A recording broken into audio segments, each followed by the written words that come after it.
എരണം കെട്ടവൻ നാട് ഭരിച്ചാൽ നാട് മുടിയും. നിപ്പ പോലെ ഇതുവരെ കേൾക്കാത്ത രോഗങ്ങൾ കേരളത്തിൽ ബാധിക്കുന്നു. വവ്വാലാണത്രേ അത് പരത്തുന്നത്. കെ കരുണാകരനും എ കെ ആന്റണിയും ഉമ്മൻചാണ്ടിയും ഭരിച്ചപ്പോൾ നാട്ടിൽ വവ്വാൽ ഉണ്ടായിരുന്നില്ലേ? ഇപ്പോൾ വവ്വാൽ രോഗം പരത്താൻ കാരണം ഭരിക്കുന്നവർ ശരിയല്ലാത്തത് കൊണ്ടാണ്. പിന്നെ സാർ, ആരോഗ്യവകുപ്പിൽ നിന്ന് ആകെ നേരിടുന്നൊരു പ്രശ്നം എന്ന് പറയുന്നത് കഴിഞ്ഞ 10 വർഷക്കാലത്തെ റീൽസും അവസാനത്തെ 5 വർഷത്തെ വീണ വീട്ടലുമായിരുന്നു സാർ ആരോഗ്യവകുപ്പുണ്ടായ ഏതൊരു പ്രശ്നം എന്ന് പറയും. ഫെബ്രുവരി മാസം തൊട്ടല്ലേ സാർ ഇതിനെക്കുറിച്ചുള്ള മുൻകരുതലൊക്കെ തുടങ്ങേണ്ടത്? ഫെബ്രുവരിയിൽ ആരാ? ഞാനായിരുന്നു മന്ത്രി. ഫെബ്രുവരി മുതൽ ഒന്നും നടത്തിയില്ല സാർ, ഒരു രോഗപ്രതിരോധ പ്രവർത്തനങ്ങളും നടത്തിയില്ല. നമസ്കാരം, മലയാളി വാർത്ത ഇൻസൈഡിലേക്ക് സ്വാഗതം. മുഖ്യമന്ത്രി നന്നായാൽ എല്ലാം നന്നാകും. ഇന്ന് നിയമസഭയിൽ കൗതുകമുണർത്തിയ ഒരു കാഴ്ച. ഒരു വശത്ത് മുഹമ്മദ് റിയാസ് ആരോഗ്യമന്ത്രി കെ മുരളീധരനെ കടന്നാക്രമിക്കുന്നു. ആരോഗ്യവകുപ്പിൽ കെടുകാര്യസ്ഥതയാണ് എന്ന് റിയാസിന്റെ ആരോപണം. മാരക രോഗങ്ങൾ കേരളത്തിൽ പടരുന്നു എന്ന് സ്ഥാപിക്കാൻ ശ്രമിച്ച റിയാസിനെ അടപടലം എടുത്ത് ആരോഗ്യമന്ത്രി കെ മുരളീധരൻ എറിയുന്ന കാഴ്ച. 10 വർഷത്തെ റീൽസും 5 വർഷത്തെ വീണമീട്ടലും മാത്രമാണ് ആരോഗ്യവകുപ്പ് നേരിട്ടിരുന്ന നേരത്തെ പ്രശ്നമെന്ന് കെ മുരളീധരൻ തുറന്നടിച്ചു. പകർച്ചവ്യാധി സംബന്ധിച്ച് അടിയന്തര പ്രമേയത്തിന് അനുമതി തേടി റിയാസ് ആരോഗ്യ വകുപ്പിനെതിരെ നിരവധി ആരോപണങ്ങളാണ് ഉയർത്തിയത്. ഒരു സർക്കാരിനെ വിലയിരുത്താൻ 35 ദിവസം മതിയാകില്ല. എന്നാൽ ഏത് ദിശയിലേക്കാണ് ഈ സർക്കാർ നീങ്ങുന്നത് എന്ന് മനസ്സിലാക്കാൻ ഇത് ധാരാളം മതി. പകർച്ചവ്യാധി വരുന്നത് ഏതെങ്കിലും ഒരു മുന്നണി ഭരിക്കുന്നത് കൊണ്ടാണ് എന്നിപ്പോഴത്തെ ആരോഗ്യമന്ത്രിയുടെ കാഴ്ചപ്പാടല്ല ഞങ്ങൾക്ക്. കെ മുരളീധരൻ പണ്ടൊരു പ്രസംഗം നടത്തിയിരുന്നു. എരണം കെട്ടവൻ രാജ്യം ഭരിച്ചാൽ ഇത്തരം പകർച്ചവ്യാധികൾ എത്തുമെന്ന്. അതെടുത്തു പറഞ്ഞുകൊണ്ടാണ് റിയാസ് കെ മുരളീധരനെ ആഞ്ഞാക്രമിച്ചത്. രണ്ടാം LDF സർക്കാർ അധികാരമേറ്റ ആദ്യ മാസം കോവിഡ് കാലമായിരുന്നു. ജീവൻ രക്ഷിക്കാനുള്ള പോരാട്ടമായിരുന്നു ആ സർക്കാരിന്റെ ആദ്യ മാസം. എന്നാൽ ഇപ്പോഴത്തെ UDF സർക്കാരിന്റെ ആദ്യ മാസം പലരുടെയും മൗനം രക്ഷിക്കാനുള്ള മാസം. നിപ്പ, എബോള, ഷിഗല്ല, മലേറിയ തുടങ്ങിയ മാരക രോഗങ്ങളാണ് കേരളത്തിൽ സ്ഥിരീകരിക്കപ്പെടുന്നത്. പകർച്ചവ്യാധികൾ തടയുന്നതിൽ സർക്കാരിന്റെ കാഴ്ചപ്പാട് പ്രധാനം. ഭരിക്കുന്നവർ ശരിയല്ലാത്തതുകൊണ്ടാണ് കേരളത്തിൽ രോഗം പടരുന്നതെന്നാണ് ഇപ്പോഴത്തെ ആരോഗ്യമന്ത്രി മുമ്പ് പറഞ്ഞത്. മുമ്പ് പിണറായി വിജയനെതിരെ കെ മുരളീധരൻ പറഞ്ഞത് മനസ്സിലിട്ടാണ് റിയാസ് മുരളീധരനെതിരെ ആഞ്ഞടിച്ചത്. എന്നാൽ ഉരുളയ്ക്ക് ഉപ്പേരി പോലെ കെ മുരളീധരൻ തിരിച്ചു കൊടുത്തു. എന്തുകൊണ്ടാണ് സർക്കാർ ഇപ്പോൾ ആരോഗ്യമേഖലയിൽ ഒരു ചെറു പ്രതിസന്ധി നേരിടുന്നത് എന്ന് കെ മുരളീധരൻ അങ്ങ് വിസ്തരിച്ചു കൊടുത്തപ്പോൾ ഉത്തരം മുട്ടിപ്പോയി റിയാസിന്. തുടർന്ന് അടിയന്തര പ്രമേയം ആവശ്യപ്പെട്ടുകൊണ്ട് പ്രതിപക്ഷ നേതാവ് പിണറായി വിജയൻ എഴുന്നേറ്റു. എന്നാൽ അടിയന്തര പ്രമേയത്തിന് അനുമതി ലഭിച്ചില്ല. മന്ത്രിയുടെ ഓഫീസിലെ ഒരു ഉദ്യോഗസ്ഥനെ നിപ്പയേക്കാൾ ഭയക്കണമെന്നാണ് മുഹമ്മദ് റിയാസ് പ്രസംഗിച്ചത്. MLA-മാർക്കൊക്കെ ഇതറിയാം. മുഖ്യമന്ത്രി ഇടപെടണം.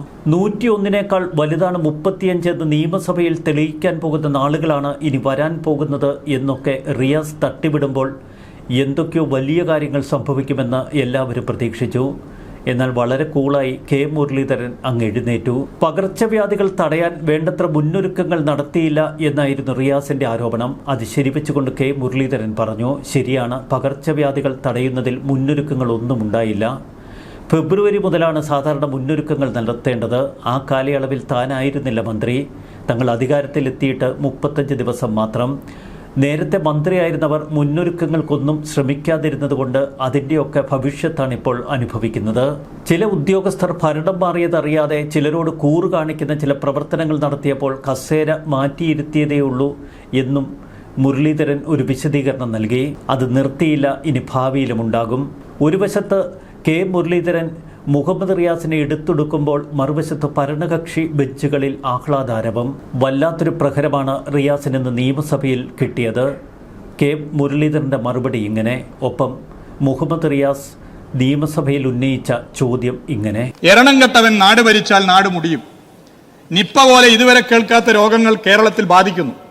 വവ്വാലാണത്രേ അത് പരത്തുന്നത്. കെ കരുണാകരനും എ കെ ആന്റണിയും ഉമ്മൻചാണ്ടിയും ഭരിച്ചപ്പോൾ നാട്ടിൽ വവ്വാൽ ഉണ്ടായിരുന്നില്ലേ? ഇപ്പോൾ വവ്വാൽ രോഗം പരത്താൻ കാരണം ഭരിക്കുന്നവർ ശരിയല്ലാത്തത് കൊണ്ട്. ഈ പറയുന്നത്ര യാതൊരു ഭീകരമായിട്ടുള്ള അന്തരീക്ഷവും കേരളത്തിലില്ല, ആരോഗ്യവകുപ്പിലും ഇല്ല. പിന്നെ സാർ, ആരോഗ്യവകുപ്പിൽ നിന്ന് ആകെ നേരിടുന്നൊരു പ്രശ്നം എന്ന് പറയുന്നത് കഴിഞ്ഞ 10 വർഷക്കാലത്തെ റീൽസും അവസാനത്തെ 5 വർഷത്തെ വീണ വീട്ടലുമായിരുന്നു സാർ ആരോഗ്യവകുപ്പുണ്ടായ ഏതൊരു പ്രശ്നം എന്ന് പറയുന്നത്. എന്നാൽ ഈ സർക്കാർ വന്നതിന് ശേഷം റിപ്പോർട്ട് ചെയ്യപ്പെട്ടാൽ അത് ഉടനെ തന്നെ അന്വേഷിച്ച് അതിന് പ്രതിരോധ നടപടികൾ സ്വീകരിക്കാൻ സർക്കാരിന് കഴിഞ്ഞിട്ടുണ്ട്. ഇപ്പം നിപ ആണ് ഇവിടെ ആദ്യമായിട്ട് റിപ്പോർട്ട് ചെയ്യപ്പെട്ടത്. സാർ, നിപ ബാധിച്ച് കഴിഞ്ഞ മുൻ വർഷങ്ങളിൽ എത്ര പേര് കേരളത്തിൽ മരണപ്പെട്ടിട്ടുണ്ട് സാർ? ഈ സർക്കാരിൻ്റെ കാലത്ത് ഞാൻ അധികാരത്തിൽ വന്നതിന് ശേഷം ആകെ ഒരു കേസാണ് റിപ്പോർട്ട് ചെയ്തത്. ആ കേസ് റിപ്പോർട്ട് ചെയ്തപ്പോൾ ഉടൻ തന്നെ അതിനുള്ള പ്രതിരോധ നടപടികൾ സ്വീകരിച്ചു. ഇതുവരെ ഒരാൾക്ക് മാത്രമാണ് സാർ പോസിറ്റീവായത്. സമ്പർക്ക പട്ടിക ഞങ്ങൾ തയ്യാറാക്കി, 104 പേരുടെ സമ്പർക്ക പട്ടിക. സാർ, ഈ രോഗിക്ക് രോഗം സ്ഥിരീകരിച്ചപ്പോൾ ആദ്യം ശ്രീ റിയാസ് പറഞ്ഞു, മന്ത്രി ഒന്ന് പറഞ്ഞു, ഉദ്യോഗസ്ഥർ വേറെ പറഞ്ഞു. ചില ഉദ്യോഗസ്ഥന്മാർ ഭരണം മാറിയത് അറിയാതെ കഴിഞ്ഞ സർക്കാരിനോട് കൂറ് കാണിക്കുന്ന ചില പ്രവർത്തനങ്ങൾ നടത്തിയപ്പോൾ അവരിന്ന് കസാല മാറ്റിയിരുത്തിയിട്ടേ ഉള്ളൂ സാർ. മറ്റൊരു കുഴപ്പമുണ്ടായിട്ടില്ല സാർ. ഈ നിപ രോഗിക്ക് ആദ്യ ദിവസം തന്നെ, കഴിഞ്ഞ 10-ാം തീയതിയാണ് രോഗിയെ അഡ്മിറ്റാക്കുന്നത്. ആദ്യ ദിവസം തന്നെ ചികിത്സാ മരുന്നുകളായ മോണോക്ലോണൽ ആൻറ്റിബോഡി, അതും റിബ വീറിനും, ഈ 2 മരുന്നുകൾ അന്ന് തന്നെ കൊടുത്തു. പിന്നെയുള്ളത് ഇവിടെ ബഹുമാനപ്പെട്ട അംഗം പറഞ്ഞത് റെംഡിസിവിർ എന്ന മരുന്നാണ്. അത് സാർ, അങ്ങയുടെ ശ്രദ്ധയ്ക്ക് വേണ്ടി പറയുകയാണ്, അങ്ങ് മന്ത്രിയായ ആ മന്ത്രിസഭയുടെ കാലം തൊട്ട് ഈ മരുന്ന് വാങ്ങിച്ച് സ്റ്റോക്ക് ചെയ്തിട്ടില്ല സാർ.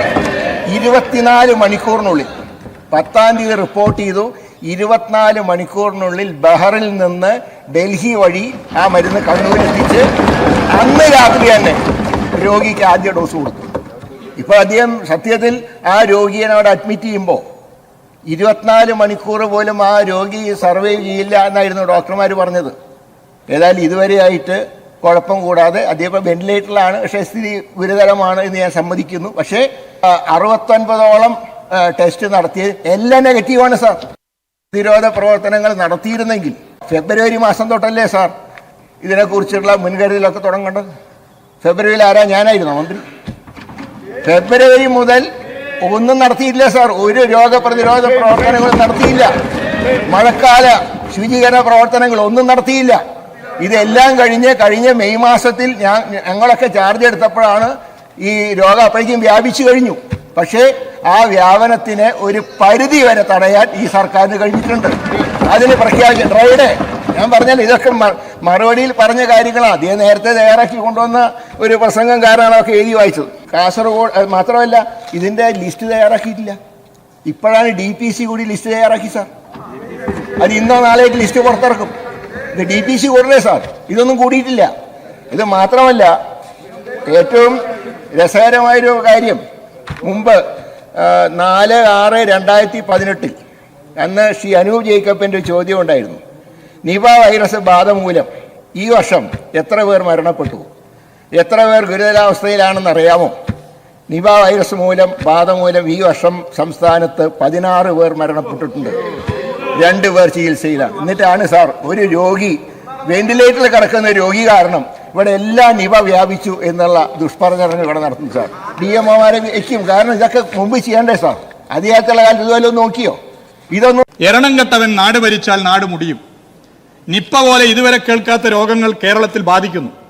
വവ്വാലാണത്രേ അത് പരത്തുന്നത്. കെ കരുണാകരനും AK ആന്റണിയും ഉമ്മൻചാണ്ടിയും ഭരിച്ചപ്പോൾ നാട്ടിൽ വവ്വാൽ ഉണ്ടായിരുന്നില്ലേ? ഇപ്പോൾ വവ്വാൽ രോഗം പരത്താൻ കാരണം ഭരിക്കുന്നവർ ശരിയല്ലാത്തത് കൊണ്ടാണ്. പക്ഷെ ഞങ്ങൾ ഈ കാഴ്ചപ്പാടുള്ളവരല്ല സാർ. വ്യക്തിപരമായി മന്ത്രിയെയോ മുഖ്യമന്ത്രിയെയോ ഈ വിഷയത്തിൽ അധിക്ഷേപിക്കാൻ ഞങ്ങളില്ല.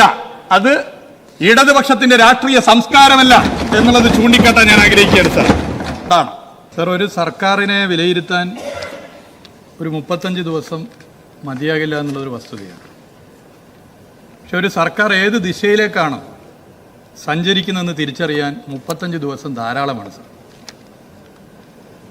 ഇവിടെ ഇത്തരം പകർച്ചവ്യാധികൾ വരുന്നത് ഏതെങ്കിലും ഒരു മുന്നണി നയിക്കുന്ന സർക്കാർ ഭരിക്കുന്നത് കൊണ്ടാണെന്ന് കരുതുന്നവരല്ല ഞങ്ങൾ. ഇവിടെ ഏതെങ്കിലും തരത്തിലുള്ള പകർച്ചവ്യാധി വരുന്നത് ഏതെങ്കിലും ഭരണാധികാരി ഭരിക്കുന്നത് കൊണ്ടാണെന്ന് കരുതുന്നവരല്ല സാർ ഞങ്ങൾ. ഇപ്പോഴത്തെ ആരോഗ്യമന്ത്രിയുടെ കാഴ്ചപ്പാടല്ല ഞങ്ങളുടെ കാഴ്ചപ്പാട്. പകർച്ചവ്യാധി പകരാതിരിക്കാൻ സർക്കാരിനോടൊപ്പം നിന്നുകൊണ്ട് എന്തൊക്കെ ഇടപെടൽ നടത്താൻ വേണ്ടി സാധിക്കും ആ ഇടപെടലുകൾ നടത്തി മുന്നോട്ട് പോവുക എന്നുള്ള ക്രിയാത്മക പ്രതിപക്ഷത്തിൻ്റെ ചുമതലയാണ് ഞങ്ങൾ നിർവഹിച്ചിട്ടുള്ളത്, നിർവഹിക്കാൻ ഉദ്ദേശിച്ചിട്ടുമുള്ളത്. എന്നാൽ ചില ഗൗരവമേറിയ പ്രശ്നങ്ങൾ സർക്കാർ തിരുത്തേണ്ട വിഷയങ്ങൾ, അടിയന്തരമായി തിരുത്തി മുന്നോട്ട് പോകേണ്ട പ്രശ്നങ്ങൾ അത് ചൂണ്ടിക്കാട്ടുക ഞങ്ങളുടെ ഉത്തരവാദിത്തമാണ് സർ. ആരോഗ്യ മേഖലയിലെ കേരള മോഡൽ ലോകമാകെ അംഗീകരിച്ചതാണ്. എന്നാൽ ആ കേരള മോഡൽ UDF ഗവൺമെന്റ് കൈവിടുന്നു എന്നുള്ളതിൻ്റെ സൂചനകളാണ് ഈ 35 ദിവസത്തെ ഇടപെടലുകളിൽ നിന്ന് മനസ്സിലാക്കാൻ വേണ്ടി സാധിക്കുന്നത്. അത് അനുവദിക്കാൻ വേണ്ടി പറ്റില്ല എന്ന് പറയാൻ ഞാൻ ആദ്യമേ ആഗ്രഹിക്കുകയാണ്. അത് ഞങ്ങളുടെ മാത്രം അഭിപ്രായമല്ല, കേരളത്തിലെ 100% വരുന്ന ജനങ്ങളും ആഗ്രഹിക്കുന്നതാണ്. സർ, മെയ് 20, 2021 LDF ഗവൺമെന്റ് അധികാരമേറ്റപ്പോൾ കോവിഡ് കാലമായി. കോവിഡ് കാലം അധികാരമേറ്റ LDF സർക്കാരിൻ്റെ ആദ്യ മാസം ജീവൻ രക്ഷിക്കുവാനുള്ള പോരാട്ടത്തിൻ്റെതായിരുന്നു. സാർ, മെയ് 18, 2026 അധികാരത്തിൽ വന്ന UDF സർക്കാരിൻ്റെ ആദ്യ മാസം ഭരണപരമായ തർക്കങ്ങളുടെയും പ്രഖ്യാപനങ്ങളുടെയും ഭാഗമായി പലരുടെയും മാനം രക്ഷിക്കാനുള്ള മാസമായി മാറി എന്നുള്ളതൊരു വസ്തുതയാണ് സാർ. എന്തെല്ലാം പകർച്ചവ്യാധികളാണ് സാർ കേരളത്തിൽ ഈ മഴക്കാലത്ത് പെരുകുന്നത്. Nipah, Ebola, mpox, shigella, West Nile, dengue, malaria, cholera, amoebic മസ്തിഷ്ക ജ്വരം, കുരങ്ങുപനി എന്നിങ്ങനെ മാരക സ്വഭാവമുള്ള രോഗങ്ങൾ ഉൾപ്പെടെയാണ് കേരളത്തിൽ സ്ഥിരീകരിക്കപ്പെടുന്നത്. ഇവിടെ ബഹുമാനപ്പെട്ട മന്ത്രി എബോളയെക്കുറിച്ച് പറഞ്ഞു. ഇനി മണിക്കൂറുകൾ കഴിഞ്ഞാൽ ഉത്തരവാദിത്തപ്പെട്ട ആരോഗ്യവകുപ്പിന്റെ ഉദ്യോഗസ്ഥർ എബോളയുണ്ട് എന്ന് പറയുമോ എന്നുള്ളതാണ് എൻ്റെ ഭയം എന്നുള്ളത് ഞാൻ അവിടെ ചൂണ്ടിക്കാട്ടാൻ ആഗ്രഹിക്കുകയാണ്. ഈ 35 ദിവസത്തെ അനുഭവം അതാണ് സാർ.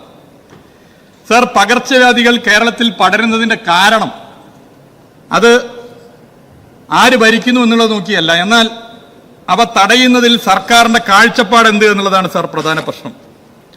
സാർ, സംസ്ഥാനത്ത് ജൂൺ 1 മുതൽ 19 വരെ 87 മരണം പകർച്ചവ്യാധികൾ ബാധിച്ച് ഉണ്ടായി എന്നുള്ളതൊരു വസ്തുതയാണ്.